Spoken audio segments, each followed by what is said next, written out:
9:30కు ప్రధాని మోడీ మాట్లాడనున్నారు. జాతిని ఉద్దేశించి ప్రసంగిస్తారు.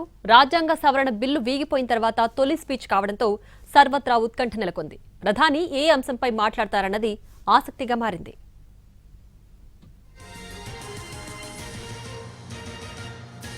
కేబినెట్ సమావేశంలో ప్రధాని కీలక వ్యాఖ్యలు చేశారు. బిల్లు వీగిపోవడానికి విపక్షాలే కారణమన్న మోడీ బిల్లును అడ్డుకుని పెద్ద తప్పు చేశాయని అన్నారు. ఈ పరిణామాలను అపోజిషన్ పార్టీలు ఎదుర్కోవాల్సి వస్తుందని అన్నారు. మహిళా లోకానికి విపక్షాలు సమాధానం చెప్పాలని అభిప్రాయపడ్డారు.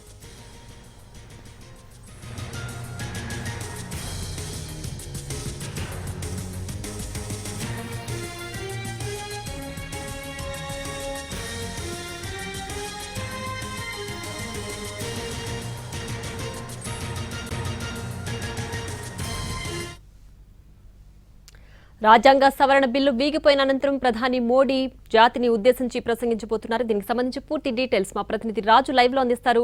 రాజు.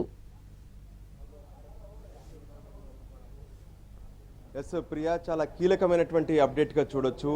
ఈ రోజు రాత్రి 8:30 గంటలకు భారత ప్రధాని నరేంద్ర మోడీ జాతిని ఉద్దేశించి ప్రసంగించబోతున్నారు. చాలాసార్లు చూసాము, ఏదైనా కీలకమైనటువంటి అంశాలు ఉన్నప్పుడు మాత్రమే జాతిని ఉద్దేశించి ప్రధానమంత్రి నరేంద్ర మోడీ ప్రసంగిస్తూ ఉంటారు.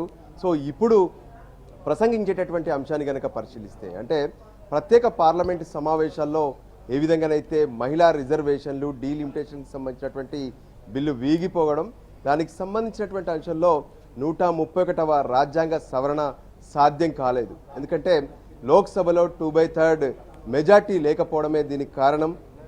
దీనికి సంబంధించి నిన్న జరిగినటువంటి అంశాలను మొత్తం కూడా అంటే భారతదేశ ప్రజలందరికీ తెలియజేయాలన్నది ప్రధానమంత్రి నరేంద్ర మోడీ ఆలోచనగా కనిపిస్తుంది. అందుకోసమే ఈరోజు ప్రత్యేకంగా ఉదయం 11:30 గంటలకు పార్లమెంట్ ఆవరణలో జరిగినటువంటి కేంద్ర కేబినెట్ సమావేశంలోనూ మహిళా రిజర్వేషన్ల బిల్లుపైనే ఆవేదన ఆందోళన వ్యక్తం చేసినటువంటి పరిస్థితి కనిపించింది ప్రధానమంత్రి. ఎందుకంటే ప్రతిపక్షాలు కావాలనే మహిళా రిజర్వేషన్లను అడ్డుకుంటున్నాయి. సో ఇలా చేసినందుకు జీవితాంతం వాళ్ళు ఇబ్బందులు పడుతూనే ఉంటారు, సో బాధపడాల్సి ఉంటుందనే విషయాన్ని కూడా తన తోటి క్యాబినెట్ మంత్రులందరితో పంచుకున్నట్టుగా తెలుస్తుంది. సో ఈ విషయాన్ని దేశంలో ప్రతి మూలకు తీసుకెళ్లాల్సినటువంటి అవసరం ఉందనే విషయాన్ని కూడా కేంద్ర క్యాబినెట్లో చర్చ సందర్భంగా ఆయన స్పష్టం చేశారు. మహిళా రిజర్వేషన్ల కోసం ఎన్డీఏ ప్రభుత్వం ఎంతో కీలక నిర్ణయం తీసుకొని పెద్ద ఎత్తున మహిళలకు 33% రిజర్వేషన్లను 2029 నుంచి అమలు చేసేందుకు ప్రయత్నం చేశాము.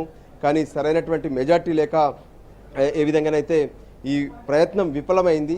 సో మళ్ళీ ఇటువంటి పరిస్థితులు రాకుండా ఉండాలంటే ఖచ్చితంగా ప్రజల్లోకి ఈ విషయాలను తీసుకెళ్లాల్సినటువంటి అవసరం ఉందనే ఆలోచనను కూడా క్యాబినెట్లో ఉన్నటువంటి మంత్రులతో పంచుకున్నారు. సో అందులో భాగంగానే రాత్రి 8:30 గంటలకు జాతిని ఉద్దేశించి ప్రధానమంత్రి నరేంద్ర మోడీ ప్రసంగించబోతున్నారు. సో మొదటి నుంచి అంటే మహిళల కోసం ఇప్పటి వరకు మోడీ ప్రభుత్వం చేస్తున్నటువంటి, అంటే మూడోసారి భారత ప్రధానిగా ప్రస్తుతం నరేంద్ర మోడీ ఉన్నారు. దానికి అనుగుణంగా ఇప్పటి వరకు మహిళల కోసం తీసుకున్నటువంటి కీలక నిర్ణయాలన్నింటినీ కూడా ఈ సందర్భంగా మరోసారి అందరి ముందు పెట్టే అవకాశం కనిపిస్తుంది. అదే సమయంలో అంటే దేశంలో అన్ని రంగాల్లోనూ మహిళలు దూసుకు వెళ్తున్నారు. సో రాజకీయాల్లోనూ వాళ్లకు 33% రిజర్వేషన్లు ఇవ్వాల్సి ఉంది. గతంలో 2023లో ఏ విధంగానైతే మహిళా బిల్లుకు తీసుకొచ్చినప్పుడు ఏకగ్రీవంగా ఆమోదించారు, అన్ని పార్టీలు మద్దతు ఇచ్చినటువంటి పరిస్థితి కనిపించింది. కానీ వాటి అమలు మాత్రం 2034 అనేది టార్గెట్ పెట్టుకున్నారు. సో అలా కాదు, అది మరింత ఆలస్యం అవుతుంది, వాటిని ఇప్పుడే అమలు చేసేందుకు నిర్ణయం తీసుకోవాలంటూ 2029 నాటికే సిద్ధమైనటువంటి పరిస్థితి కనిపించింది. కానీ కేంద్రం ఏ విధంగానైతే రాజ్యాంగ సవరణ 131 రాజ్యాంగ సవరణ కోసం తీసుకొచ్చినటువంటి ఈ బిల్లు విషయంలో మాత్రం ప్రతిపక్షాలు పూర్తి స్థాయిలో వ్యతిరేకించారు. నిన్న ఓటింగ్ సందర్భంగా అనుకూలంగా 298 మంది ఓటు వేస్తే అటు వ్యతిరేకంగా 230 మంది ఓటు వేశారు. అంటే 2/3 మెజార్టీ రాలేదు. దాంతోనే ఈ బిల్ వీగిపోయింది. సో ఈ పరిస్థితులకు మొత్తం కూడా కారణం ప్రతిపక్ష నేతలే అనేది అటు బీజేపీ ఎన్డీఏకి సంబంధించినటువంటి నేతలు ఆరోపిస్తున్నారు. అందులో భాగంగానే వాళ్ళ విషయాన్ని ప్రజల్లోకి తీసుకెళ్లాలి, మహిళలకు రిజర్వేషన్లు ఇవ్వడమే కాదు, దేశవ్యాప్తంగా పార్లమెంటు నియోజకవర్గాలను పెంచేందుకు, అసెంబ్లీ నియోజకవర్గాలను పెంచేందుకు కూడా కేంద్ర ప్రభుత్వం తీసుకున్నటువంటి నిర్ణయానికి ప్రతిపక్షాలు అడ్డుపడ్డారు. అందుకోసమే ఈ విషయాలన్నింటినీ కూడా ప్రజల్లోకి తీసుకెళ్లడం, మహిళలు, బీసీలు, ఎస్సీలు, ఎస్టీలకు కూడా ఈ విషయాలను తెలియజేసేందుకు పెద్ద ఎత్తున కార్యాచరణను సిద్ధం చేయాలని చెప్పి ప్రధానమంత్రి